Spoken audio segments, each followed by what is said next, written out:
All right, welcome to Hoops Tonight here at the Volume. Happy Thursday, everybody. Hope all of you guys are having a great week so far. I am very, very excited for today's show. We've been doing this, I think, 2, maybe 3 years. I can't even remember exactly how many, but my friend Sam Vecenie is coming on to break down our contender rankings. Sam, how are you, man? How is the early part of the season treating It's you? good. I'm trying to dive into a lot of international prospects. I've targeted my preseason viewing, I think is the way to put it. Like, I've texted you about a few things I've seen. Like, I texted you about Phoenix and their offense looking a lot more fluid.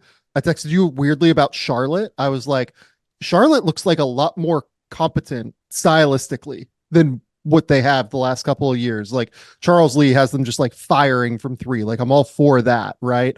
But I'm not going to sit here and tell you I've watched every preseason team yet, just because I don't know, that doesn't feel like a great use of my time yet. Yeah, I was actually complaining to Paul 2 days ago. I was like, dude, I'm so ready for preseason to be Yeah, over. Like, I had a much easier time with preseason last year. This year, like, I just so badly want to get to the real yeah. basketball. But at the same time, we're less than a week away, so we're not too worried about that. So, as we usually do this time of year, we want to break down our contenders. Just to give you a real basic outlook, I had 11 teams listed in my realistic contenders. I have a top tier with Boston, Denver, OKC, and New York.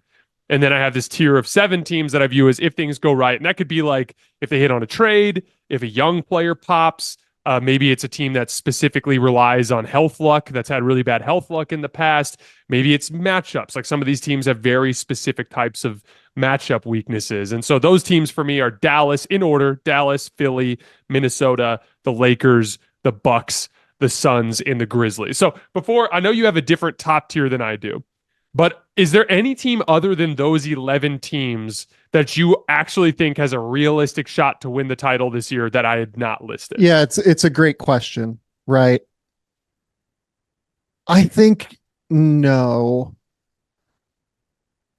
So like the Pelicans are interesting if they could make the right move at the deadline, but I think still probably no for them. Honestly, like I think I would remove the Grizzlies. Like, I really love this Grizzlies team. I think they're going to win somewhere between like 46 and 52 games, like something like that. It's just that I don't know how well their team actually aligns for the playoffs right now. They don't have a lot of spacing. They don't have a lot of shooting. It feels very cramped. And basically, until John Morant proves to me that he can make a pull up jump shot consistently, it's just going to be really hard for me to buy them in the playoffs, I feel like, right? Yeah, I watched a lot of Grizzlies when I was doing their season preview because I just didn't watch much of them last year. Yeah. It's like, because why? Like, you talk about targeting your viewing. Their I was not offense targeting my was, viewing on the Memphis oh Grizzlies. boy, their offense was hard to watch last year. And but when I went back and I watched a few of the Ja Morant Mm-hmm. games, I really like Marcus Smart as a connective Yeah. piece. I used to think, like, I've been generally low on 3 guard lineups, just as I've just seen over the last few years, some of these bigger, beefier teams that are better at defensive rebounding, better at pounding the front line, that kind of thing. I've just seen those teams have a lot of success. I've been lower on 3 guard looks, but after I watched them, Bane and Smart are both so Yeah. physical, and they're both so good at pushing guys off of their spots and keeping guys out of their, like, preferred ways to initiate offense, and then also just the perfect guy to, like, kind of connect things on offense. Like, Marcus Smart, he kind of has a reputation for being a shot chucker, but he's actually become a pretty decent passer Yeah. and connective piece at this phase in his career. And so that, and then just the like, they just have so much of this, like, young, exciting athleticism with Jaren Jackson and with John Morant. The, like, GG Jackson, we'll see if he can get healthy, but to me, it was a simple question of them having most likely a pretty decent seed going into the postseason. I don't know about you. I thought Edie looked amazing in this game the other Yeah. night. Like, he kept getting to that left shoulder hook, and just people couldn't stop him down there. I thought he held up pretty well running up and down the floor. So I was a little higher on them. The only other team that I considered that I didn't put in there, the Pelicans weren't for me, but that's just because, like, their top guys are just guys that I don't really fear in any sort of real playoff series type of setting. The Cavs were the other team where I could see Cavs fans being like, we're a contender. I just don't see it because of my fears with Evan Mobley and Darius Garland. I just think those two guys are so flawed at this point in their careers. I think they're too exposable in a playoff setting. Yeah, I still just don't love the way that their roster fits together. And because of their extension decisions this summer, they are a bit limited throughout the season in terms of the moves that they can make. Like Darius Garland is really the only guy that can be moved throughout the entirety of the season. I think that Jarrett Allen can be moved right around the end of January, start of February. That's when his 6-month window from his extension ends. Evan Mobley, isn't going to be moved, obviously, but he's really not even tradable right now because he just signed his extension. So, and then you have Donovan Mitchell, who just signed his massive contract extension as well. So they're locked in. They're really locked in, and I think it's okay to be locked in, but it's a core group that I feel like, again, doesn't necessarily mix and match well toward playoff basketball. And I do want to go back to the Grizzlies just like real quick. I'm glad they're like by far the most interesting team to me in the early season. It's like them, it's Houston. It's, I do want to see what Oklahoma City looks like. New York obviously has all of these new pieces, right? But they are fascinating to me, if only because of the push-pull between the Edie style and the Ja style, right? Because Ja's style is frenetic. And if you listen to the Grizzlies, they've been so outspoken about wanting to play at the fastest pace possible. But then you get to the Edie portion of it, and Edie is, as you mentioned earlier this week in the game that he played against Indiana, best utilized in post-ups in all likelihood right now. So how does that push-pull go? My idea for that was, okay, you can start Zach Edey. That's fine. You play Edey with Ja for the first 5 minutes. Then you take him out. You play Ja for the first, 10 to, first quarter, basically. And then when Ja gets a rest, you bring back Edey and you just let him, but you let him just like totally eat against second units. I think that's where Edey's going to like just feast. You give him second unit centers like Isaiah Jackson against Indiana. And I know he did really well against Miles Turner too, but that's kind of my primary. Isaiah Jackson was hopeless. He had no chance. So there are a lot of guys like that on second units. All due respect to enormous human beings at the center position in the NBA. You are just smaller than Zach Edey. Like I was trying to explain to somebody the difference in height and length between like Zach Edey and Steven Adams. And Steven Adams is an enormous human being. If you've ever stood next to him, my goodness. Oh my gosh. He is enormous. The difference in height between those two is like the difference in height between Steven Adams and like Luka. Like it's just enormously different. Those are three people that are of entirely different heights. And Edey is mean. He's an ass kicker. He's like a great guy off the court, but like when he's on the court, he is as competitive as can be. I love Edey as a regular season player. I don't know what it's going to look like in the playoffs yet, but as a regular season player, that dude's going to absolutely feast. I have no doubt there. I like that idea too of like staggering and maybe partnering Bane with the Edey units and running like some split cut type stuff while he's posting up. That could be a really interesting way for them to go. But let's Kennard get to the top too, by of the way. league. But continue. Kennard too, exactly. So let's start with a very basic question. Do you think Boston should be in a separate tier above the rest of the field, or do you think they belong in the top tier with some other teams? So I had Boston in a tier with one other team that I have. And I'm guessing that's OKC, it's Oklahoma right? City. Yeah. I have like a separate mini tier of those two being a little bit different than the other teams. And then I have, another, I don't know, maybe like 3 or 4 team group realistically. And then I have your other teams kind of underneath that. So yeah, I have Boston and Oklahoma City just in a tier that is separate, if only because to me, they are the two teams in the NBA that kind of embody this era in terms of where basketball is going most. And to me, that answer is it's finding solutions to every problem that an opposing team can pose for you while also playing the math game of shooting threes and playing 5-out spacing, right? And by that, I mean, if a team wants to go big against you, both of these teams have the wherewithal to be able to go as big as possible. Oklahoma City with Chet and Isaiah Hartenstein, Boston, hopefully with Kristaps Porzingis when he gets healthy, and Al Horford. They have the ability to go small against you. They can go Boston can go Horford at the 5 with their 4 great, perimeter players, Drew, Derek White, Jason Tatum, Jaylen Brown. Oklahoma City can do it with, Shai Gilgeous-Alexander, Jalen Williams, and any of their bevy of options across the wing. But they're also always going to play 5-out offense, always going to be essentially a top 3 offense in the league with their current constructions.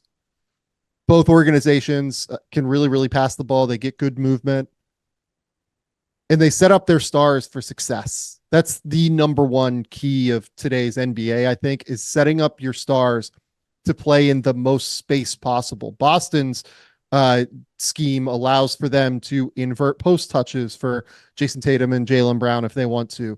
They can have those guys drive because they constantly have 5 floor spacers out there on the court. Oklahoma City, it's the same deal. They were really, for years, even when they were bad, even when they had Al Horford on that team for a year, right?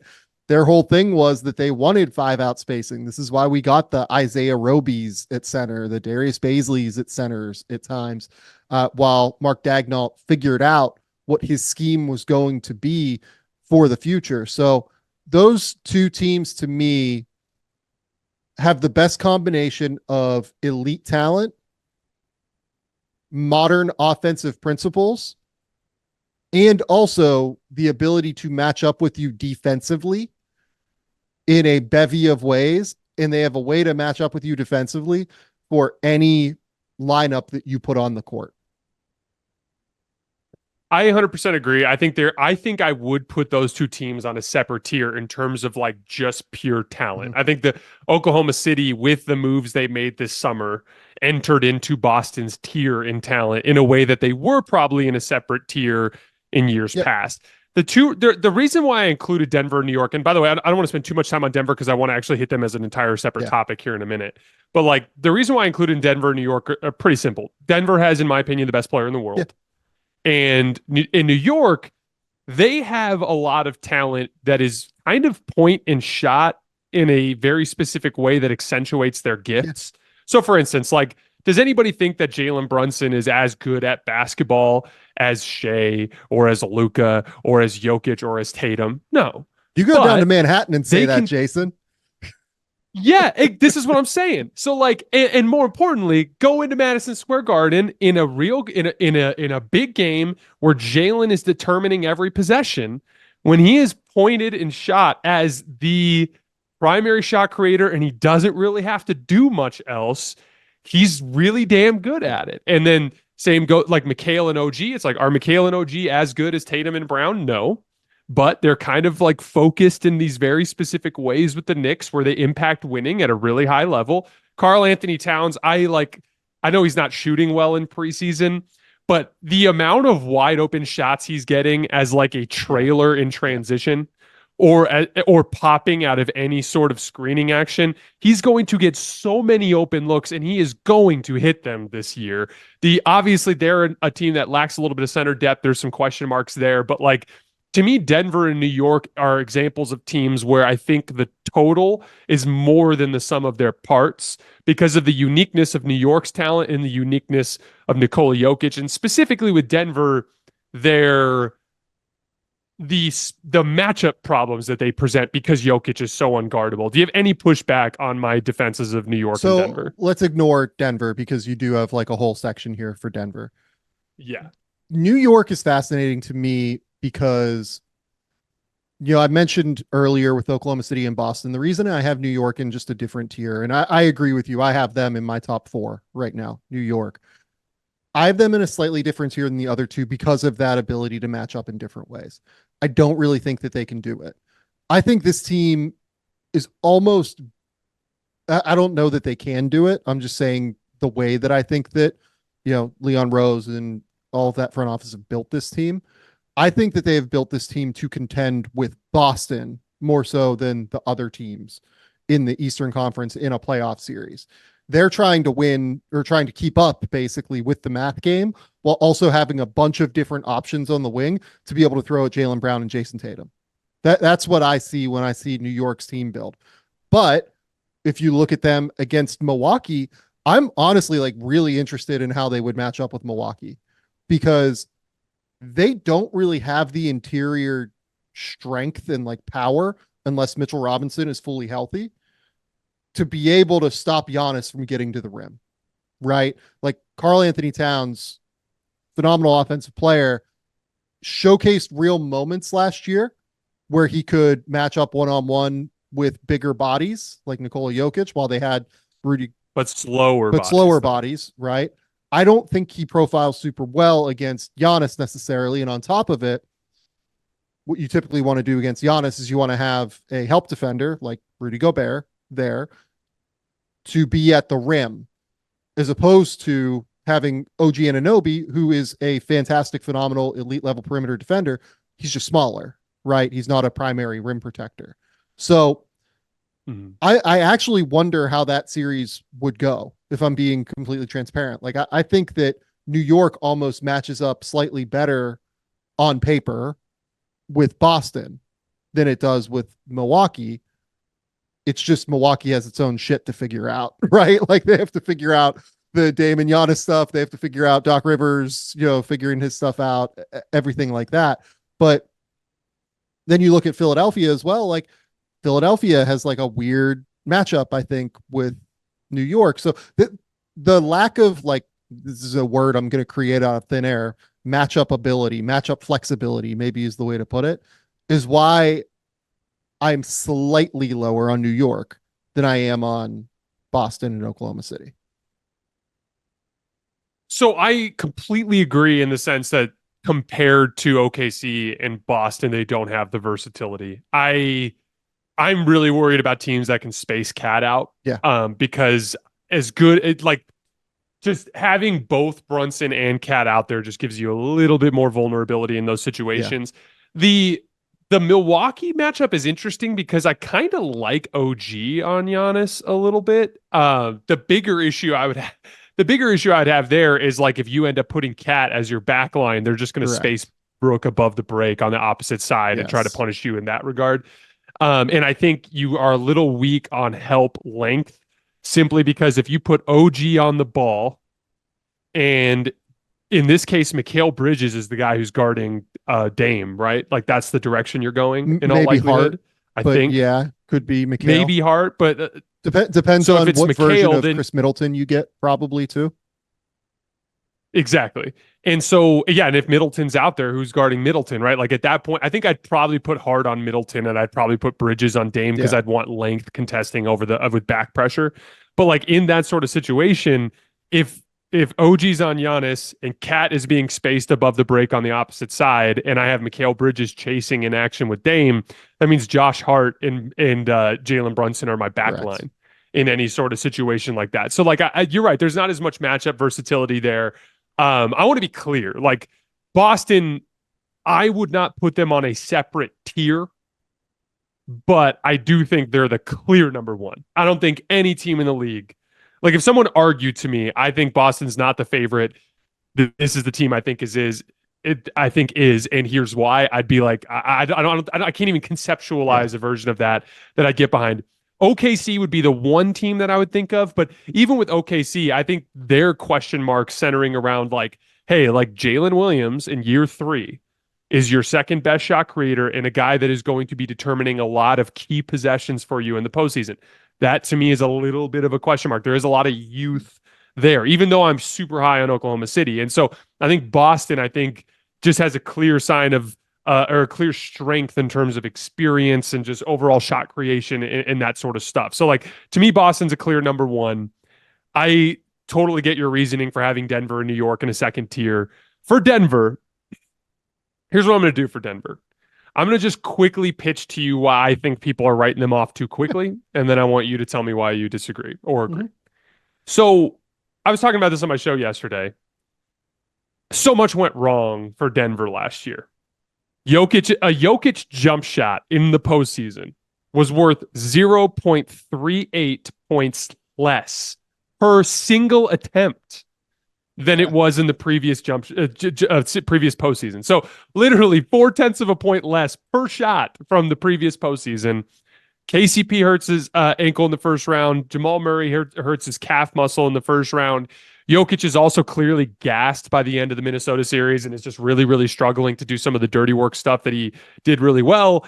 And we're like, if you just turn maybe 2 or 3 minutes of that run from bad basketball into decent basketball, they're in the Western Conference Finals. I think they get favored because Gafford and Lively would get eaten alive by Jokic. I also think Aaron Gordon is a better defensive matchup for Luka than basically every forward in the league, except for a small handful of guys. And so I just think that was a matchup that would have benefited Denver. And then Denver-Boston, I mean, who knows what would happen in that series? I probably would have picked Boston just because of how banged up Denver was.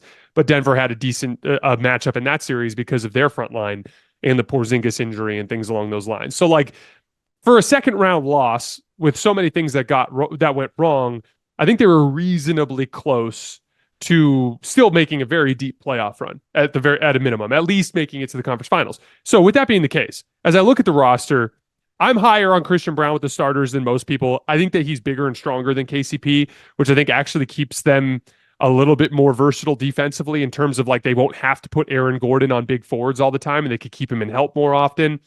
The bench is a complete shit show. We all know that. Everyone can admit that. But that was basically the case the entirety of this era, with the exception of they had this sixth starter in Bruce Brown. And I would argue that if they were going to win the title again, somebody's going to have to materialize from that group, whether it's Peyton Watson or who knows what. Maybe it's a Russell Westbrook vindication at some point. But like the bench is a shit show. But to me, the starting lineup, it still is this really rock solid core. I do think Jokic will shoot jump shots better this year, which is such an important ceiling raiser for him. Obviously, there's the question mark with Jamal Murray's health, but I think people are more like wishing on Denver's downfall than like some of the actual tangible basketball materializing that way. So where are you at with Denver? Are you much lower on them than I am? Do you think that this is they're on the way down? I think my answer to that is more that I just think they have more variance than they've had over the last few years. It's not that I think they don't have the same upside. I think that they do have similar upside if things all break right. It's just that the downside is lower than what we've seen from them the last couple of years. And to me, that does all revolve around Jamal Murray. Jamal Murray hasn't played great basketball in the last 8 months. That's the reality of the situation here. Didn't play great at the Olympics. Wasn't great for the last, 3-4 months of the NBA season last year.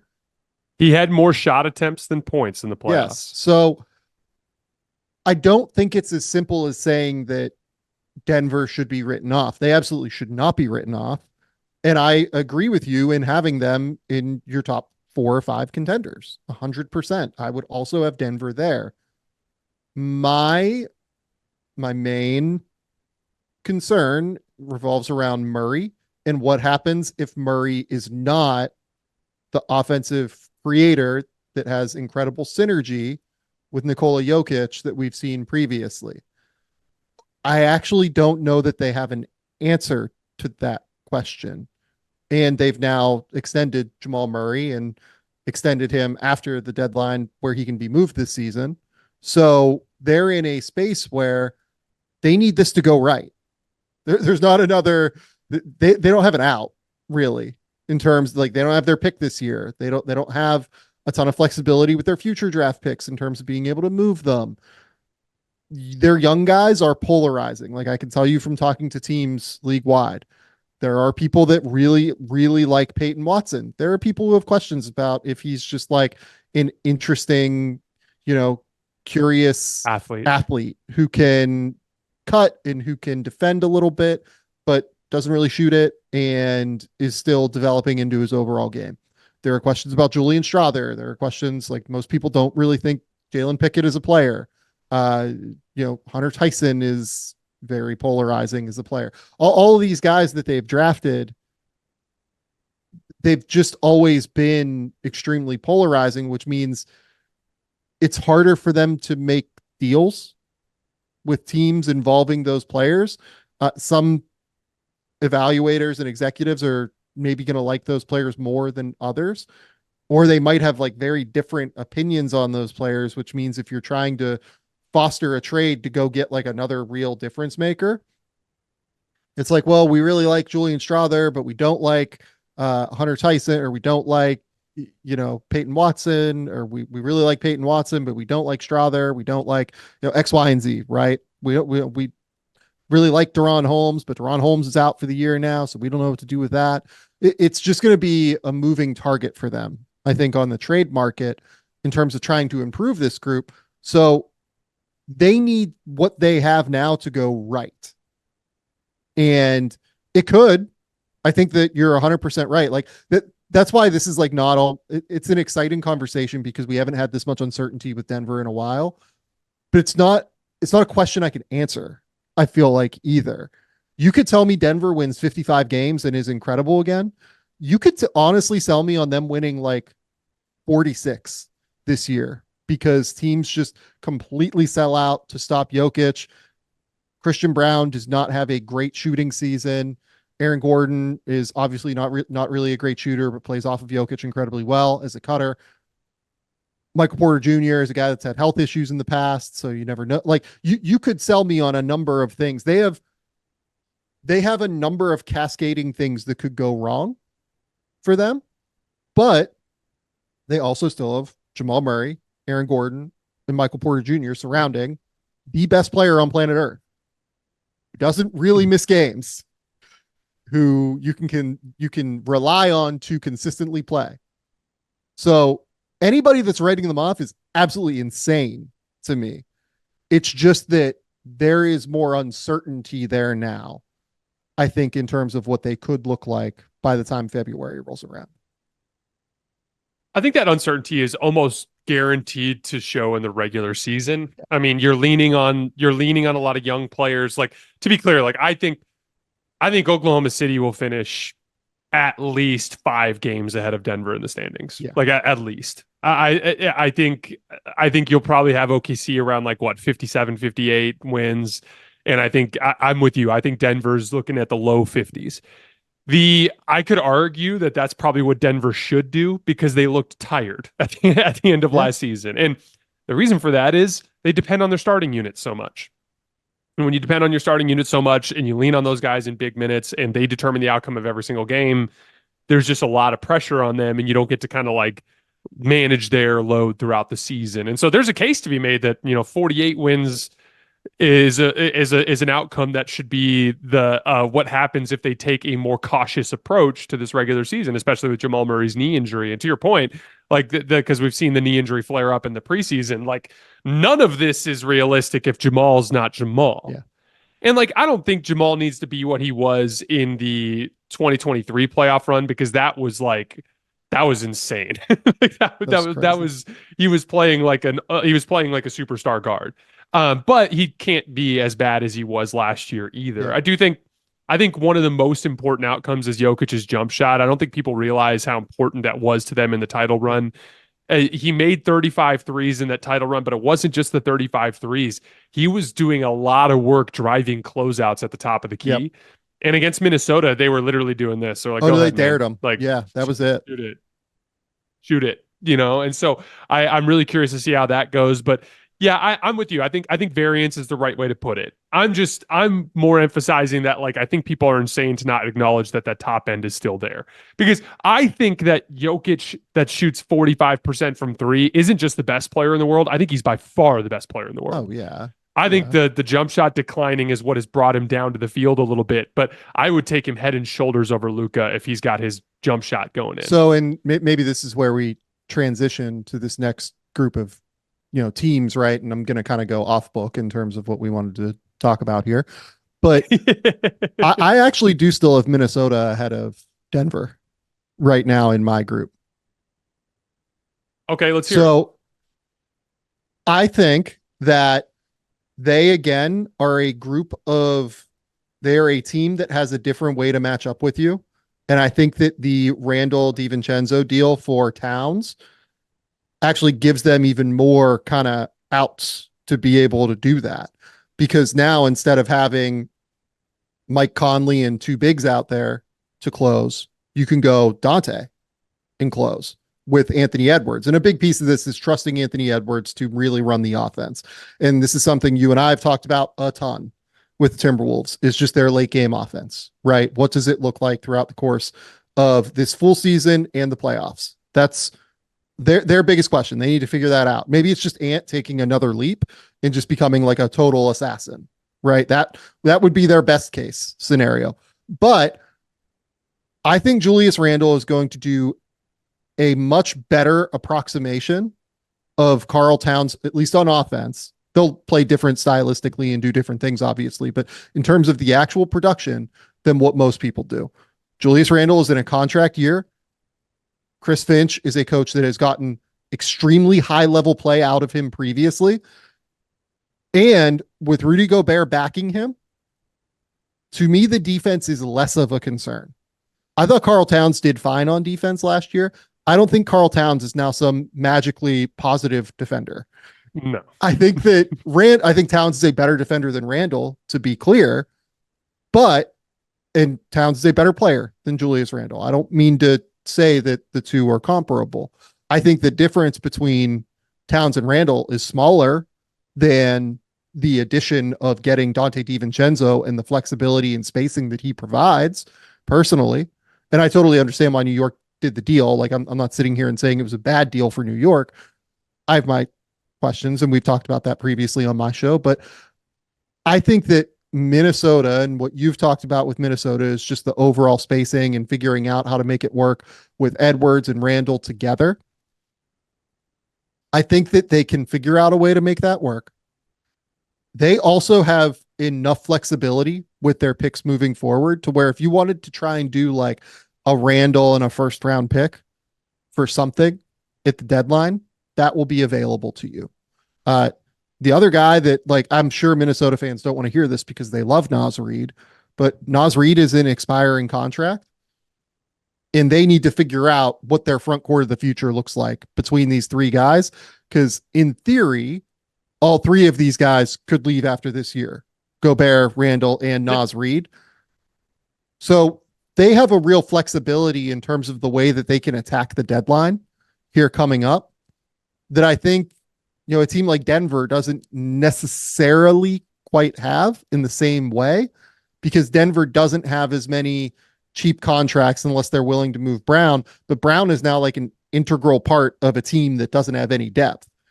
I would argue Minnesota right now might have the best top 8 in the NBA. I think that you can certainly make that case between Conley, Edwards, Dante, and Nickeil Alexander-Walker. And then in the front court, Jaden McDaniels, Julius Randle, Naz Reid, and Rudy Gobert.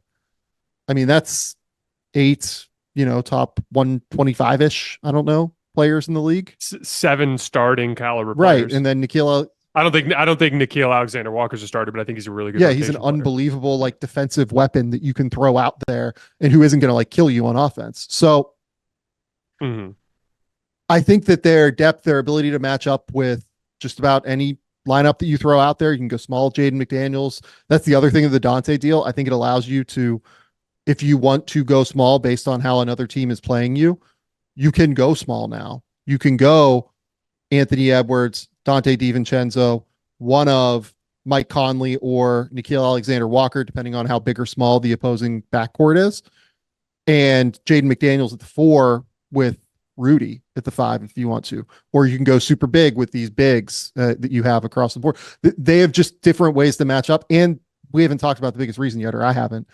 Anthony Edwards continues to get better and better every single season. And last year's playoff run was something special for a, third, fourth year guy.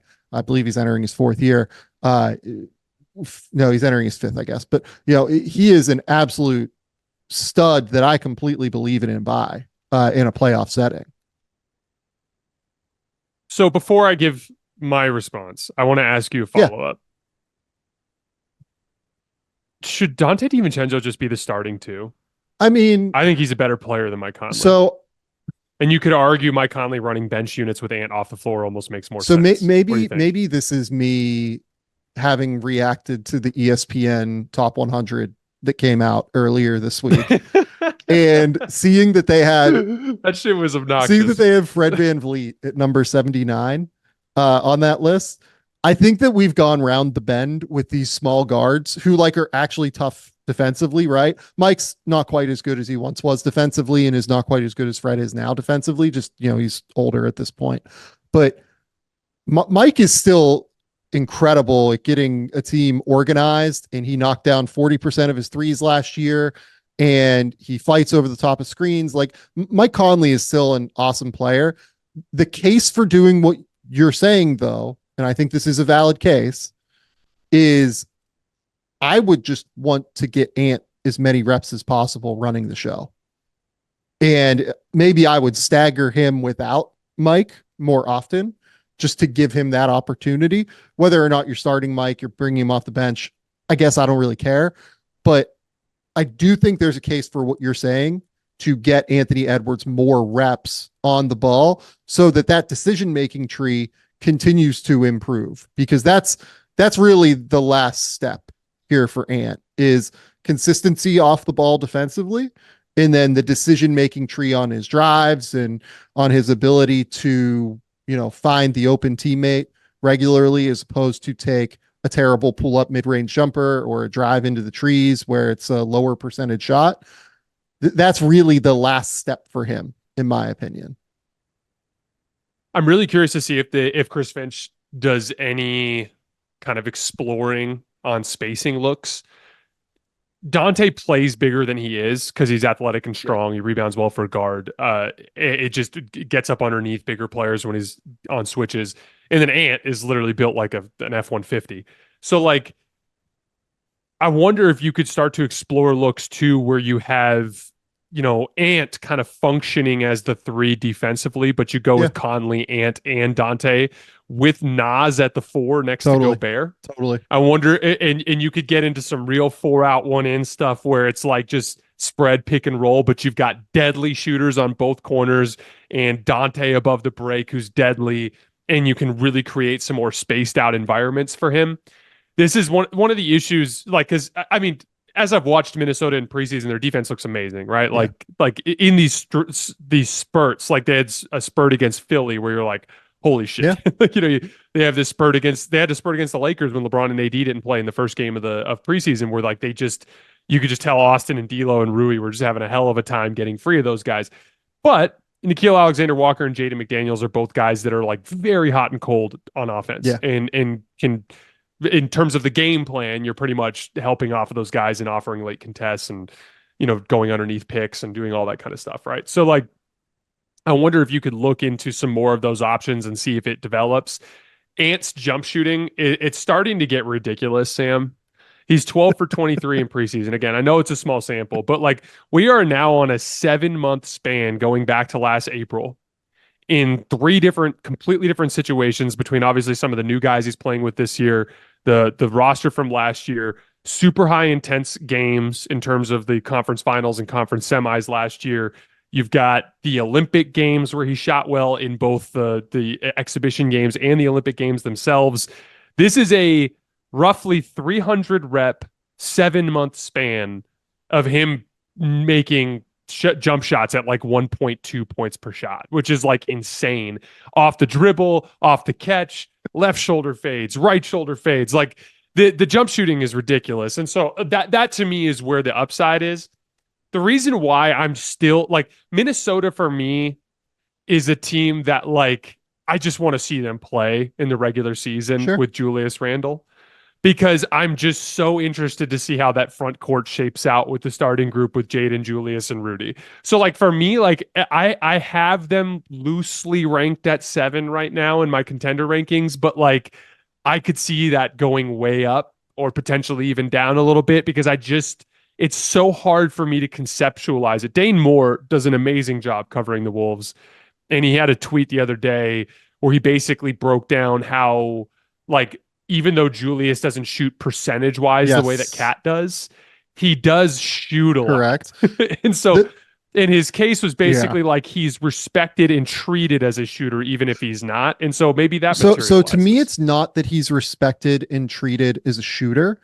It's that you have to, like, get up near him and make early contact, because if he drives, if he gets like 2 steps downhill, it's over. There's actually like no way that you can physically stop him. He's too strong. He's too physical. So, I think we talked about that on our show, that like he gets guarded on the perimeter more than what the shooting percentages would indicate necessarily. And again, like Chris Finch knows this. He understands how to make Randall work. He understands how to make that tick. He coached him before Randall had like the crazy outlier shooting year with the Knicks where he made like 40% of his threes, right? So I think Finch really is like a savant in terms of spacing his big men and understanding how to make that work. And while he doesn't bring the same spacing that Karl Anthony Towns does as a shooter, where you do genuinely have to be uptight on him, I do think that Randall at least gets guarded out on the perimeter in a way that maybe it's not quite as like tightly on the closeouts as Towns is, but it is still going to be a guy that gets guarded. Accounted for. I have Minnesota at 3 right now on my contender rankings. Wow. They are so the best team beneath Boston and OKC. My rankings were Boston and OKC basically tied at 1. The only reason that I didn't have Boston considerably higher was because I want to see what Porzingis is health-wise. That's literally the only reason. If you told me that Porzingis was going to be 100% by the time April rolled around, I would have Boston clearly number 1. I have Boston and Oklahoma City basically tied at 1. I had Minnesota at 3. I had New York at 4, and I had Denver at 5. We didn't even get into with Minnesota the idea of like Julius Randle as a backup shot creator when Ant's off the floor. And that's kind of another thing to look at too in terms of like the staggering with Conley. Like Conley in like inverted 2-man game with Julius Randle, you could see a lot of opportunities for him to get going, especially since he's going to be guarded by smaller defenders or guys that are going to hedge. Minnesota's going to be interesting. They're definitely a team I'm going to be watching a lot to start the year. The roller coaster of an NFL season is moving right along, and it promises to be a month full of tricks, treats, and of course, touchdowns. And DraftKings Sportsbook, an official sports betting partner of the NFL, is the #1 place to bet touchdowns. Running it in from the 1 or an 80-yard bomb, we don't care how they score touchdowns, we want to bet on them. DraftKings heard us and is delivering. Ready to place your first bet? Try betting on something simple like a player to score a touchdown. Go to the DraftKings Sportsbook app and make your pick. Super Bowl odds so far at this point in the season, the Chiefs at +500. Also, the Baltimore Ravens up to +750 as the second favorite to win the Super Bowl at this point. Here's a reason for new customers to do a touchdown dance of their own. Bet $5 to get $200 in bonus bets instantly. Score big with DraftKings Sportsbook, the #1 place to bet touchdowns. Download the DraftKings Sportsbook app and use code HOOPS. That's HOOPS. That's code HOOPS for new customers to get $200 in bonus bets when you bet just $5. Only on DraftKings. The crown is yours. Dallas. I have them as the top of my if things go right tier. I'm not as high on... I was never quite as high. Like I always viewed Dallas as like last year after when we did our contender rankings before the postseason. I had Dallas, I think, if I remember correctly, I definitely had them in my top 5, but they were in like that 3 or 4 spot. But I had them beneath that Boston and Denver tier. I've always had Dallas as like the best of the teams that I don't really view as like your traditional bona fide championship contenders. Clay isn't shooting the ball well in preseason. Who cares? He's not playing with Steph, or he's not playing with Clay or with Kyrie and Luka. They are running him off of a considerable amount of action, but then I get worried about whether or not that'll still be the case when those guys are back. But for them, it looks to me like a bunch of decent role players around Kyrie and Luka, and I just don't think they have the overall firepower to contend with the teams in that top tier. Do you agree with me? Or are you higher on them? Yeah, look, I mean, I have them at 6. Like they're the next team for me. So I'm glad that you brought them up just in terms of like title, right? I don't know where they'll finish in the Western Conference. I mean, I think they're in that group where it's just a total bloodbath. But in terms of in the playoffs, like I buy this team in the playoffs by and large because I buy Luka and Kyrie in the playoffs. What I would say is, they are a high variance team just because they've basically cycled through almost, it feels like, their entire role player group over the last, I don't know, what do you want to call it, 10 months, basically. The PJ Washington deal, the Najee Marshall signing, losing Derek Jones Jr., losing Josh Green, bringing in Quentin Grimes, like that. Klay Thompson obviously is the biggest piece of this in terms of their role players. It's just another team like Denver that has a wide degree of variance. I think I'm a little bit less high on this group tentatively than I was going into the playoffs last year. I remember that I had Dallas like obnoxiously high when we did our contender rankings, and people were like, "You're out of your mind." And I was like, "I don't know. I think that, Luka surrounded by spacing is a pretty good idea." You were ahead of that. You Yeah. were ahead of the curve on that. You were talking to me. You were talking to me about Dallas and text messages like long before they started to take off too, because I was still worried about their defense. And I remember you'd be like, "Watch out for Dallas. They're Man. going to be Watch out good. for Dallas." So here's my main worry. It is the Klay side of it. I think they're going to be like utterly devastating on offense. I think that they're going to just like wreck worlds on offense. If you have to basically make a decision in a Luka ball screen with Derek Lively of, okay, Klay Thompson is on the weak side here.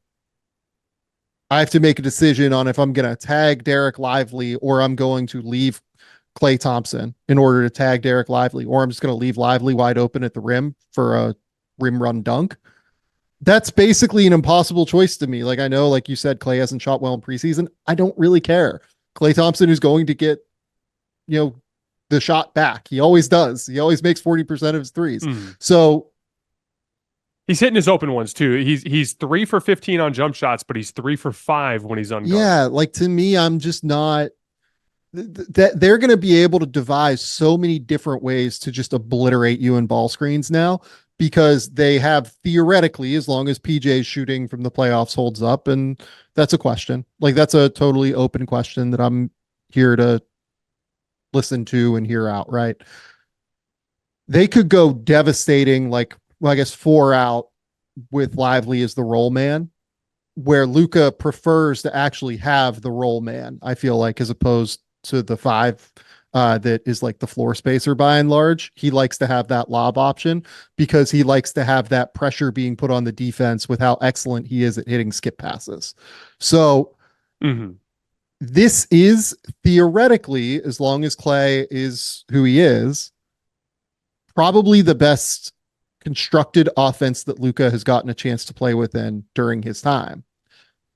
Now, the question for me is, do they have enough two-way players? And that's going to come down to Najee Marshall making shots. And it's going to come down to Quentin Grimes being more the guy we saw in New York as opposed to the guy we saw, in the split year between New York and Detroit. Can those guys step in and be able to give them, honestly, probably close to 40 to 50 minutes a night? And if they can do that, I think Dallas has a very real chance again to go to the NBA Finals. It is just a real level and degree of uncertainty because it's a whole lot of new pieces being integrated. Yeah, you had mentioned weak side. I've seen them use him a lot in 3-man action too at the top of the key, where like staggers and stacks and stuff like that. And similarly, like making the team making the defense make decisions. The way you put it is really interesting to me, because I think you're right. I think this is the most well-constructed offense for Luka ever, because he's got the best secondary shot creator he's ever had in Kyrie Irving. Yep. Jalen Brunson has become a better player than Kyrie, but when Jalen Brunson was with Dallas, he's not what Kyrie was, right? You've got the second best shooter of all time playing the 3, basically, in Klay Thompson. You've got Derek Lively, who is uniquely gifted as one of the rare athletes that is both great at vertical spacing and at making decisions on 4-on-3s on short rolls. And then PJ Washington is like kind of this interesting forward who, again, the above the break shooting is interesting because he did not shoot well in the postseason, but he actually shot okay on him in the regular season. And I think PJ has good form. Like, PJ's form it looks like a nice jump shot to me. And so, like, there's a version of this where, like, he's your above the break spacer who can also hit corner threes, also can post up mismatches down low. That unit all makes really good sense to me on the offensive end of the floor. I am seriously concerned about them on Yeah. defense, though. I think they could turn into a let's outscore everybody Yeah. team pretty quick, and that's fun, and that can win some regular season games. But then inevitably you just run into a real physical, tough playoff matchup, and then things can get ugly. And so, are you concerned at all about that? Do you Yeah. think that this was the right trade-off for Dallas to make? The answer is I don't know. In all honesty, like I don't know the answer to that. I would like to see how Jones Jr. shoots this year. If Derek Jones Jr. shoots 35, 36% from three this year, I'd probably have rather just kept him. But, if he's a guy where Dallas thinks that, hey, we got the best that we could out of Derek Jones Jr., let's, not invest further in this. I would also understand that too, given his track record and history. This Dallas team, do you remember those Cavs teams with LeBron where, they would finish like 28th in defense? And I don't think Dallas will be that bad in defense, but like they would just literally outscore everybody. Right. And I think it was like Kyrie and Kevin Love were on those teams too. This build is somewhat reminiscent of that to me. Just, Luka is amazing. He's not quite what LeBron was yet at his ceiling. Maybe, he's one of the few guys that I'll at least not rule out another leap from. Strictly right? in the half court on offense, I think strictly in the half court on offense, I think you could say that he's reached LeBron's level as like the one thing he doesn't have is just the rim pressure piece where it's just like slashing, Totally. But he's got the playmaking and the shot making for sure. And then they have, Derek Lively rim running, protecting the basket. That's, he's a much better rim runner than Tristan Thompson was, but Tristan Thompson was a phenomenal interior defender, right? You can just kind of look across the board. Like I do think that those two situations kind of match. And, LeBron carried those teams to NBA finals runs, right? And I think that Luka has a chance to do the same thing. That would, he did it last year, and it wouldn't surprise me if he did it again this year. It's just that those teams this team has a lot of variance and has a lot of uncertainty to me. Yeah, and it's just so hard to tell too, just simply because once again with the Clay piece, we just don't know what it's going to look like. I've seen Clay be a good defender. I would even argue, like if I was trying to talk myself into it, I'd be like, okay, well, with Boston, they weren't even really attacking Derek Jones and PJ Washington that much anyway. They were hunting matchups. So it's not like even if we had an elite defender on the ball, they might be looking to get Luke on switches anyways. It's going to be more important for us to be sharp in rotation. And the truth is that their offense fell apart because of PJ Washington and Derek Jones Jr. being unable to hit above the break threes. And so if Clay addresses that, at the very least, even if you run into problems elsewhere that you have to address, like, your offense crumbled at this one break point, and you've now turned that into the second best shooter of all time. Right. So like that, I'm not gonna overthink it. Yeah. Okay. All right. So I'm gonna bitch and moan to you for a second about the Lakers, and then I want you to tell me if I'm being too. Okay. So I want to be clear. Overall, I am pleased with the JJ Redick experience so far. I think he's bringing structure. He's running more organized offense. He's talking about the right things. He's emphasizing the right things. There appears to be more buy-in. I expect a more serious Lakers team this year. However, the Lakers are the latest in a long line of teams that is obsessively trying to increase three-point volume. Okay, so I'm watching the Golden State Warriors game last night, and I'm watching them like throw the ball up the floor in semi-transition, and Rui Hachimura just jacks up and above the break three with 21 seconds on the shot clock. And then the very next possession, Austin Reeves does the exact same thing. And then here's D'Lo on the right wing taking a heavily contested three off the catch. Here's, Anthony Davis taking a bunch of threes. And a very basic stat to put this together. Last night, they took 34 catch and shoot jump shots, and 27 of them were classified as guarded by Synergy. Last year in the regular season, 49% of the Lakers' catch and shoot shot attempts were classified as guarded, so less than half. This year so far in preseason, 64% of the Lakers' catch and shoot shot attempts are classified as guarded. So I'm a big believer in increasing your shot value. And that means as many quality rim attempts as possible, then as many quality catch and shoot three attempts as possible. And you need to try to turn any other shot attempt into as many more of those as possible. But I think that just jacking up contested catch and shoot threes is not a way to actually improve shot value, even if it improves your 3-point volume. So it's obviously very small sample size, very early in the year. I've even talked about in my show, there's a confidence element in this where like, I'm a big believer that you want to get guys confident in shooting a lot and then try to parse it back rather than have guys super scared and hesitant and then try to ask them to shoot more. So like, I think he might be trying to build out some confidence in this group and then try to trim some of the fat after the fact. But I am irritated with the Lakers shot selection in preseason so far. What has been your takeaway on the early returns on the JJ Redick offense? This is my favorite segment that we've done so far. You're so mad about preseason basketball. Like, look, I think that your read, the last thing you said, I think is the key. I think JJ is trying to like instill in them the way that they want to play and the way that they want to think almost about shot quality, right? Rui, throughout his career going back to Gonzaga, right, has always been this guy that's a little bit more comfortable in the mid-range. It's a little bit more comfortable, like if he can, even like mini post at times, like when he was with Gonzaga and Washington, right? He needs to almost like recalibrate in some way in order to be the best version of himself that he can be for this Lakers team, right? Austin Reeves, like, is a guy where I've always felt like there's a bigger propensity there to be able to up your 3-point volume, right? To have a chance to really be that kind of guy who can get up 7 or 8 threes a game realistically and make them at a 38 to 42% clip, depending on the season, right? D'Angelo Russell's always had no problem with this. So like we can remove him, but when Darvin Ham was there, it felt like offense didn't really have an overarching kind of shot that it was trying to get. It felt like unorganized chaos, maybe is the way I would put it. I like basketball teams that are organized chaos and they are forcing defenders to fly around and, make reads off of one thing and then you counter off of it on the backside, right? I want to always see those kind of structures offensively. And it does feel like the Lakers are at least running more intriguing sets as I watch them in half court settings.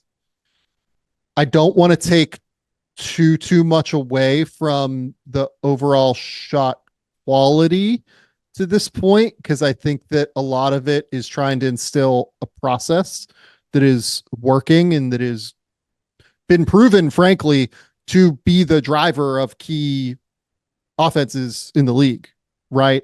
You look at the 3 best offenses in the league, they are Boston, Oklahoma City, Indiana. Those are the 3. They all take threes at an exceptionally high volume. Part of that is they take them in transition. Part of that is that they are able to get downhill pressure toward the basket and drive and kick. I would argue that to this point, the biggest reason why the Lakers have not gotten great shots, and I've watched like a game and a half of them in preseason, I'm not going to sit here and tell you I'm an expert, is that they are not getting as much downhill pressure from LeBron because it's preseason. So he's not forcing like defenses to collapse. Nobody is really forcing defenses to collapse where you get that ball spraying out and, creating a shot that way. It just feels more like they are trying to instill the right processes as opposed to worrying about what the results are now, because they're just not concerned about, what is, the actual, is the ball going in or not, or are we actually winning preseason games? Does that kind of make sense? No, it does. And for the record, like, I'm kind of being facetious with how dramatic. No, I know you are, but I'm with you. Like the Lakers are an interesting team because they don't generate dribble penetration, but they generate a ton of rim pressure. Like this has been consistently one of the best paint offenses in the league. And it stems mostly from ball screens and rolling to the rim and cutting to the rim. That's usually where they get their rim pressure. And like they actually are a very good 3-point shooting team percentage wise. Last year, they were just very picky. Yeah. It was a ton of stuff in the paint and then wide open catch and shoot threes. And I am generally of the opinion that like I think that the threshold for what should be considered go point, like a go point for a catch and shoot three needs to be moved a little bit for the Lakers. Austin Reeves is a great example of this. Austin passes up so many catch and shoot threes to pump fake and drive a lot. He was doing that a lot in the last few years. I want to see him shoot the ball more. And I do think that the majority of this is just let's breed a bunch of confidence and let's kind of parse things back. I also would never in a million years take any sort of strong committed stance on something like this unless we had like a 20 game sample of regular season basketball. But it's fun to bitch and moan about in the preseason. Couple just quick notes for you, just for fun on the Lakers from me watching them this season. They're occupying the dunker spot a lot more than they did in last year. The specifically with guys that can shoot threes, and that's the interesting thing to me. Like, I totally get it if it's like, okay, Jackson Hayes is on the floor, let's have him setting pin in flares out of the dunker spot to try to get skip passes for threes, or kind of operating like a dunker spot to dunker spot, just kind of making yourself available on the catch. I would get it if it's Jared Vanderbilt. Like, there are guys where I would understand that kind of concept. I'm seeing a lot of like LeBron down there, AD down there, like while the ball's on the opposite side running action, like spotting up. I'm more of the opinion that the Lakers need to occupy that spot on cuts and on rolls. But like when you're actually spacing the floor, I don't love the idea of putting a guy who can knock down threes, even AD, because like I'm generally of the opinion with AD that he's a good shooter who stopped shooting. And he shot well, he got hurt, and then he kind of just stopped taking shots. And then he always would take like 2 or 3 a game and he'd miss them. But it's like you need to take 6 or 7 jump shots a game in order to actually have your rhythm. And I do think that AD is a capable shooter. I don't think there's any reason why he couldn't shoot 33% from 3 if you actually let him take 5 shots a game out there, or 4 shots a game out there, So like, I want to see them create some more of that space. I have found it interesting how often they are occupying that dunker spot. The second thing that I think is interesting is last year was a ton of horn sets and a ton of like traditional 5-out concepts. They are running a lot more like dribble weave this year, where like the guards are crossing in the backcourt, and it's giving me this weird PTSD from like Sean Miller Arizona teams where that just always ends in a switch and nothing happens. It feels Coach K. It feels like JJ's like Coach K influence. Exactly. And I am overwhelmingly positive on the early returns with JJ, and I'm super excited to see how it goes. But it has just been a little interesting to see, because this is my one last thing I'll say about the Lakers. It wasn't broke. The offense wasn't broke. They needed they were, for the last 46 games of the season last year, top 3, or excuse me, they were third. I think they were third in offense over the last 46 games last year. This is a good offense. They just needed some small tweaks, a little bit more commitment to organized action. Let's turn some of these contested 2s into 3s. Let's work out some of these details. And then most of it is like details on the margins, like transition defense, crashing the offensive glass, overall defensive details and game planning, night to night regular season game planning. Like, those are the real things that I think need improvement. And so like, I'm just really curious to see how it goes over the rest of the season. But we have about 15 minutes here, and there are 2 teams that I really want to hit before we're done: the Bucks and the Suns. Who would you rather start with? Let's go with the Bucks to start, because we talked about them briefly earlier. Okay, so the 2 main things that I'm noticing with the Bucks that are fascinating to me: a lot more dribble handoff stuff here in preseason instead of just straight up ball screens, which I've liked as counters to ball pressure, and also just kind of keeping them more in 5-out principles. Also, something I've been begging for them all season last year: so much more cleared side action for Giannis, so that he's rolling towards the baseline instead of towards the middle of the floor, and he can see everything in front of him. Dame also looks a lot sharper than he did last year. What are you liking? What are you not liking from the Bucks so far? I feel like a lot of those, empty side actions that you're kind of talking about here are like they're trying to get Giannis and Dame involved in those actions, from what I've seen, right? Like, they're trying to build that synergy between the 2 of them early. I thought that had a chance to be like the most devastating duo in the NBA last season, and it just never kind of developed.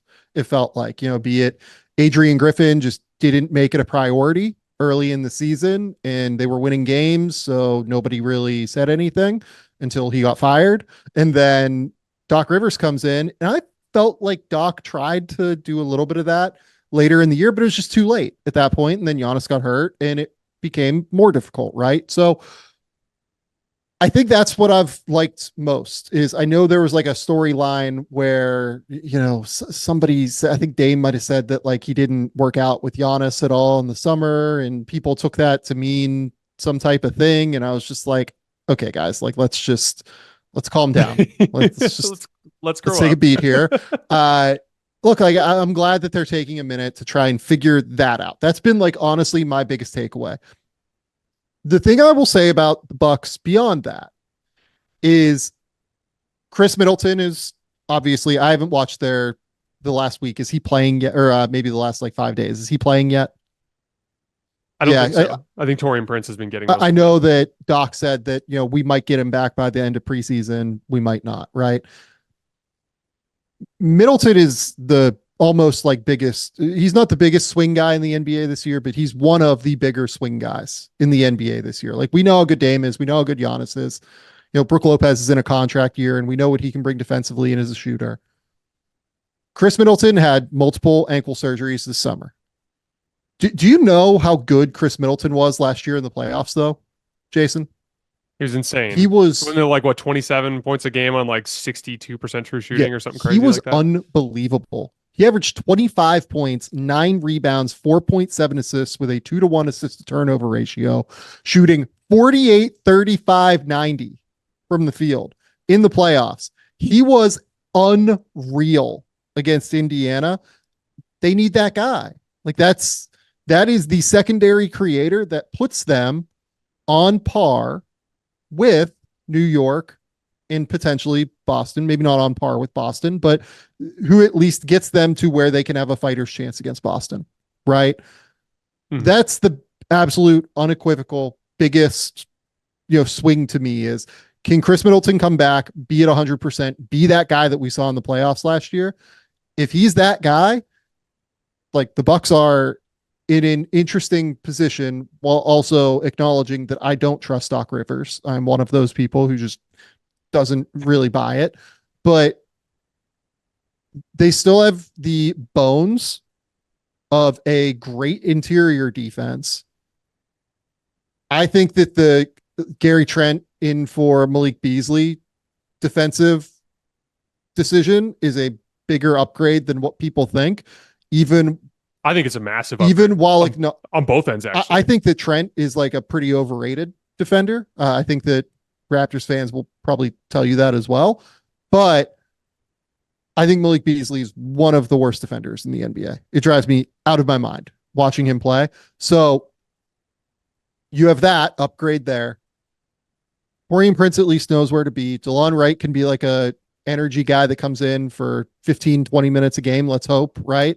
And give them, ball movement, organization, and some point of attack defense with his length and athleticism, even though he's a little bit older now. I overall like the structure of this Bucks team a little bit better, but it all swings on Middleton because if without Middleton, they don't really have that secondary perimeter shot creator unless Gary Trent takes another leap. I think the offense is clearly good enough. I think that another year of Dame and Giannis continuity, Dame not being as distracted. Dame's been just shooting the ball way better so far in preseason. Giannis is kind of entering into that like he's almost overlooked and has a little bit of that like nobody believes in me type of attitude that I like. Chris Middleton, huge believer in him on the offensive end of the floor. So much to me comes down to that Chris Middleton health piece, mainly for the defensive end, because like any sort of like a realistic championship ceiling for this team comes down to whether or not they can guard on the perimeter. And, I'm glad you mentioned the Gary Trent Jr. piece, like, because I didn't think he was particularly good defensively last year either. I think you could even make the case he was on the lower end of the spectrum. However, he's specifically good at one thing on defense, and that's like ball pressure and poking at the basketball, which like has a tendency to speed guys up and force them to go downhill to get away from that pressure. And that feeds into the strength of the defense, which is their interior size and length and ability to cover ground, right? So like that Gary Trent piece, I'd be so much more worried about him if he was like playing on the Knicks and Karl Anthony Towns was the center and Right. you were asking him to like really contain the ball. But Yeah. like in this particular defensive scheme, I actually really like I think Gary Trent is a massive upgrade over Malik Beasley. DeLon Wright, I think, is an interesting option too. We'll see how he pans out this season. But I'm with you. So much comes down to like, can Chris Middleton be just the rock solid two-way player? And can Giannis get to the playoffs healthy? But I think they're a textbook if things go right contender because there's just a lot of question marks. And there's a version of this where all those question marks tilt in Milwaukee's favor Yeah. and suddenly they're in an Eastern Conference final series with a real chance to beat Boston and maybe we're looking at a contender. But yeah, it's just so much is up in the air. So Phoenix, Mhm. this is a team that you've been texting me about. You said to me in a text message the other day that you think Coach Bud has worked wonders for their approach on offense. Can you break down for our audience what you've been seeing and what you like about to me approach? it's just like purely overall like scheme and structure. To me, like the ball is moving now. I felt like with Phoenix last year particularly, it was just so stagnant all the time. They very rarely ran more than like one primary action with maybe like a counter off of it on the backside. This year, like it's, at least in preseason, and preseason is where I'm willing to take like stylistic takeaways, right? Like I'm not going to sit here and tell you that, oh, I think that Tidjane Salon for the Charlotte Hornets is a shooter now because he drilled 6 threes in a game or whatever. I'm not going to sit here and tell you I think Ryan Dunn's like a definite shooter right now for Phoenix because he hit 6 threes in a game or whatever. But what I can tell you is that their ball is moving a lot better. It feels like it's just a little bit freer in terms of what they're running. It felt like they ran like a decent amount of like empty stuff last year. They're utilizing like the full court this year, which is a little bit more interesting. It feels like they're playing faster to me. That could just be a function of the preseason by and large, but it just feels a little bit quicker. It feels like the decisions are being made quicker. I really just feel like overall, whereas last year they were a lot more happy to settle in that mid-range area, and it felt like there was no accountability for stopping those guys from doing that. That is happening much less stylistically and schematically right now. It feels like they're more willing to fire from three, which is what this offense needs. They need guys like Beal and Durant and Booker, all of whom can be guys that settle in the mid-range, to fire from three consistently when they find catch and shoots that are open. That's just like the biggest change that you could make is not catch, hold the ball, 2 dribble, pull up in the mid-range. It's just catch and fire, right? Just let it go. And to me, they're just letting it go a little bit quicker now. At the risk of putting too much stock in more small sample preseason stuff, Yeah. I'm going to share some stats with you about Phoenix. They're 5th in assist percentage so far in preseason, assists on over 73% of their made field goals. That is considerably higher than last year. And then 3rd in 3-point volume. Yep. So again, like so much of this too is like it's easy to buy in and do stuff. Same thing goes for the Lakers. It's easy to buy in and do this sort of thing in the early part of the season. I'm curious with how long that it sticks. I think it's also a big part of Phoenix's approach to make themselves tougher to guard when things slow down, meaning in the playoffs or in clutch situations, and kind of getting away from the reality that for guys like Brad, Kevin, and Devin, this is kind of their natural tendency as basketball players, is to operate out of the mid-range and to lean on their tough shot making ability. The Ryan Dunn thing is really exciting, if for no other reason than even with the shooting, which is obviously going to go up and down, he's just a big functional athlete, which is something that they just haven't had in years past, at least not within the context of being able to do it on both ends of the floor in a way that really helps them. Frank Vogel, I think, is a profoundly underrated defensive coach in the NBA, but he is way, way, way behind the times on the offensive end of the floor. And so I do think that this is a big part of just bringing a more modern approach schematically and in terms of just like order of operations and the type of shots that they're hunting. But most of it to me in terms of like, this is why I have Phoenix in the if things go right category, because they're so small, because they're so thin. They desperately need guys like Kevin Durant and Devin Booker to like play like all defense players and to be total ass kickers in like the physical parts of the game. And that is just where I continue to be concerned about Phoenix. Yeah. There's just a team like Oklahoma City with Caruso and Lou Dort flying around being physical and Isaiah Hartenstein just throwing guys around on the front line. A team like the Lakers, a team like Minnesota, just these big, strong front lines. The Lakers have always matched up really well with Phoenix because they have to run drop coverage with Nurkic and they just can't guard the LeBron AD pick and roll. There's the Minnesota just grabs and holds their perimeter players and just strangles them in space. And so let me pitch it back to you like this. We both agree Mike Budenholzer is bringing better offensive organization and approach to Phoenix. Where do you have them in your rankings? How do you feel about them as a championship contender? So right around, you had them at 10, it looks like 10. That's, yeah. I'm trying to like do the math in my head right now. I had Philly ahead of them. I had certainly Minnesota ahead of them. I had the Bucks ahead of them. Probably like that 8 to 11 range, something like that. Yeah.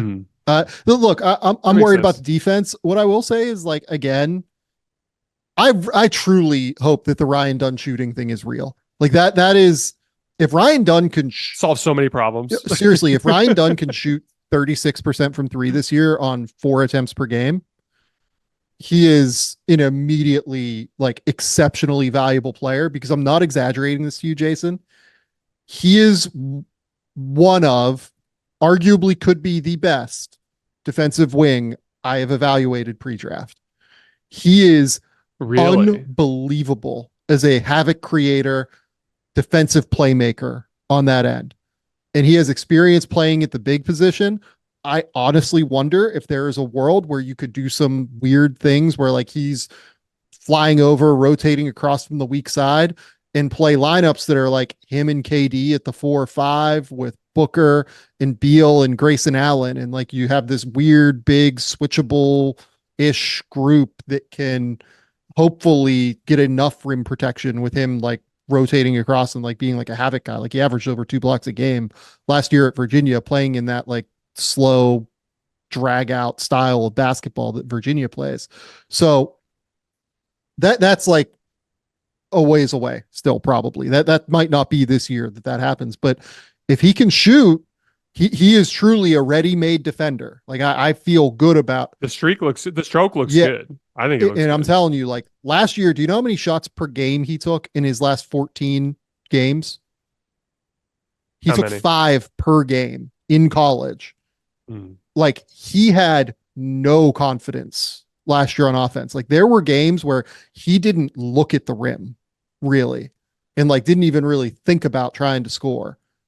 He looks like a completely different player than what we saw late in his career offensively at Virginia. And I couldn't be more excited for him, because literally every single person that's ever been around Ryan Dunn will tell you, like, unbelievable dude, just incredibly good guy. I couldn't be more excited to see if this ends up being real, because if it is, he's a top 100 NBA player at some point, not this year, but like he is for sure a top 100 NBA player that makes 9 figures in his life. I really hope the confidence sticks, because if it does, the Suns have something very, very special here. I remember we talked a lot about Ryan Dunn around the draft. And I remember when I was scouting him, that end of the floor was crazy. I don't even like, I remember watching him on the offensive end and he looked so incredibly out of place. Yeah. And it is kind of a remarkable transformation. And it's clear that he spent all summer with Kevin, which was a very good idea. But that's high praise from Sam, who I think is the best person covering the draft in the business. And so you Suns fans should be excited. The one team we skipped over, I'll just pitch it to you for like, do you have 30 seconds on how you feel about Philly? So Philly is just a team that we need to see. I feel like they have all new pieces except for Tyrese and Joel. And look, I think Tyrese, I said this on my show earlier this week, I think Tyrese is going to be their most important player this year. I mean, maybe not most important. I think he's going to be their most valuable overall player this year, just because Joel is seemingly going to miss time. Like they're not going to play him in back-to-backs. He's going to, try and get healthy for the playoffs, which is the way that they should handle it. I think Tyrese makes all NBA this year. I think he is going to take another leap from what we have already seen from him previously.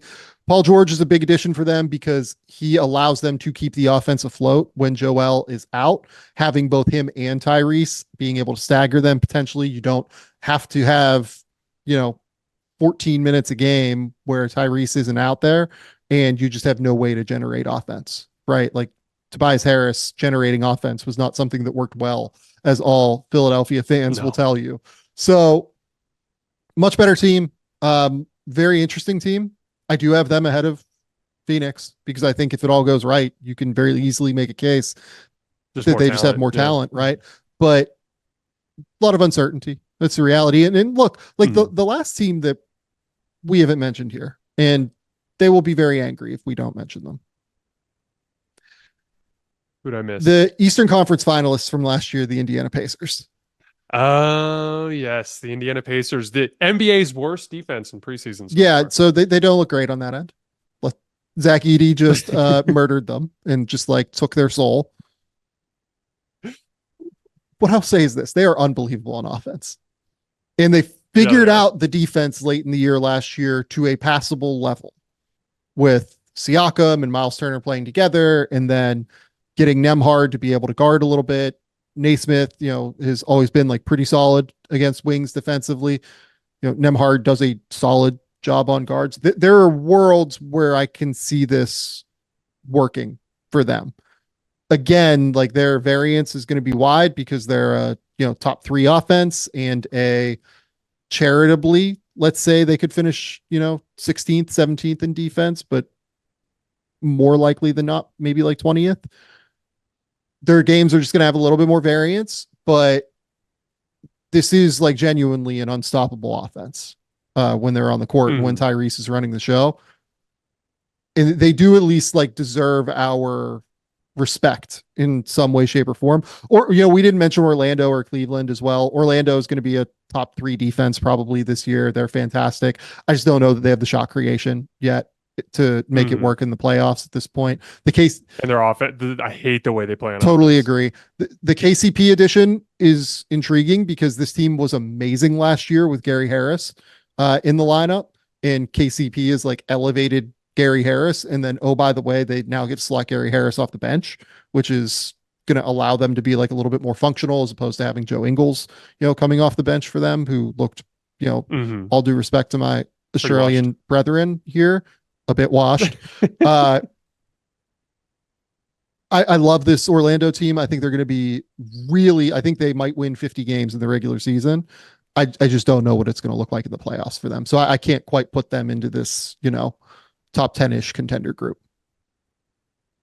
Yeah, the offense is just so brutally bad. You've always been a person who's a little lower on Paolo than I am, and I've watched him in preseason and as I rewatched the postseason games as part of my prep for them, Paolo does play a big role in the lack of ball movement. He is a slow decision maker who is incredibly methodical, and he tends to just kind of stand and stare with the ball in his hands for a while. Indiana, this is the last thing I'll quick pitch to you, and then we'll be out of here for the day. Indiana has good defensive personnel.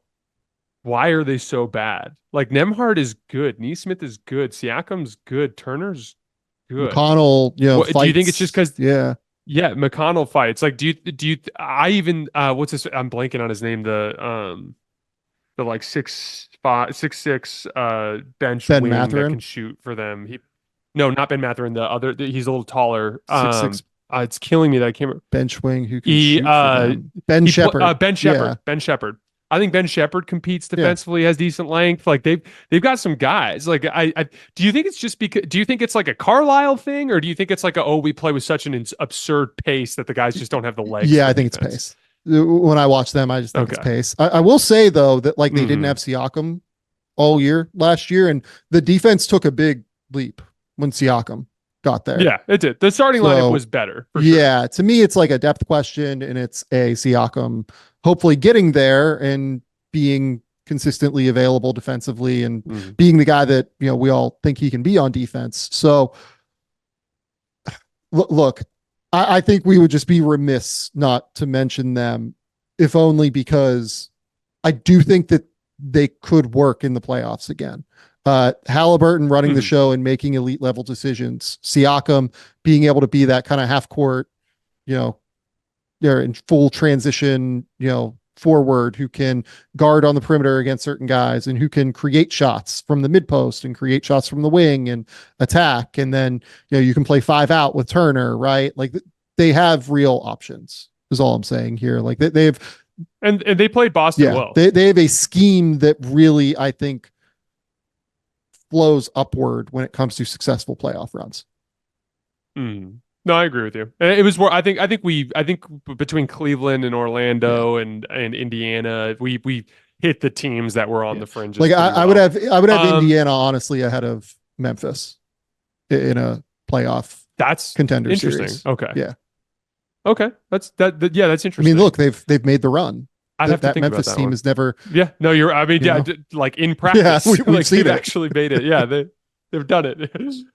Tell us about where we can find your work and anything in particular that you've been working on. Yeah, go to the Game 3 podcast with Sam Vecenie over on YouTube. Go there on the many podcasting platforms that you listen to shows on. Do some breakdowns on draft prospects over on the YouTube channel as well. I've done some of the European guys already. Ben Saraf is the recent one I did, an Israeli kind of leadish 6'5" guard that's intriguing. I've done Alex Tui and Rocco Zakarski over here in Australia. As the college season gets going, I'll do a bunch more of those breakdowns and we'll have some fun with it. And once the NBA season gets going, I'm excited to do some of those on the rookies. Like I'm really excited to see what Reed Shepherd looks like because he's looked amazing in preseason so far. And then Edie's been really fun, as we mentioned earlier. So go to the Game Theory podcast, go to the Athletic as well. Keep me employed over there. That'd be great. I enjoy working there. I've done a mock draft over there recently, and I think that CJ Moore and I might be working on a top 25 college basketball thing as well, because I end up engaged on that front too, because of the draft stuff. So NBA stuff will come at some point once that season starts, but I can't write about preseason basketball. I don't blame you. I'm going to be picking your brain a little bit more this season because the volume is going to have me do a weekly college basketball segment. So let's go. That should be interesting. We got a much more stacked college basketball field. My Arizona Wildcats are ranked 10. We have Cooper Flagg making his college debut with Duke. Have you? All right, guys. Have you watched VJ Edgecombe yet? No, he's at Baylor. You're going to like him. Is he is a 6'4" let's go with, guard who has more like vertical pop than probably anybody in college basketball this year. He's from the Bahamas. He played on the Bahamian national team when they were trying to make the Olympics this past summer.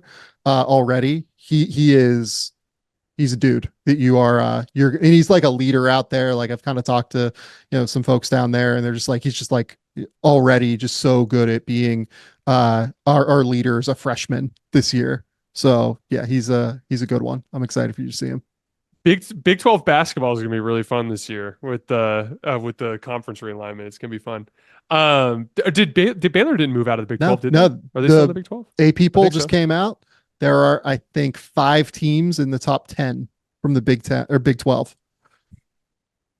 I saw this random reel on Instagram the other day of a poll of a bunch of coaches asking which team had the most resources for NIL. Mm-hmm. And everyone thinks it was going to be Duke or Kansas or Kentucky or someone like that. The name that all the coaches threw out was Arkansas. So they're the team that has all the money. 3 right now that people talk about. I'm not saying that this is the reality. The 3 that people talk about right now within the industry are Arkansas, BYU, and Kansas State. BYU, interesting. Yeah. Wow. Yeah, they're all recruiting some of the best players in the country right now, pretty heavily. That's super fascinating, especially within the context of just how the entire sport is changing. Yep. All right. Well, I could talk to you all day, but we'll call it a day for right now. Sam, I appreciate you giving us your time. Everyone, I appreciate for supporting the show. I have one more show this week on Friday. We're going to do a season preview on the Boston Celtics, as well as probably hit another preseason game or two. And then literally next Tuesday, live on YouTube after the final buzzer of Lakers Timberwolves, should be a really fun one. I appreciate you guys for supporting the show and for rocking with me. And we'll see you guys next time.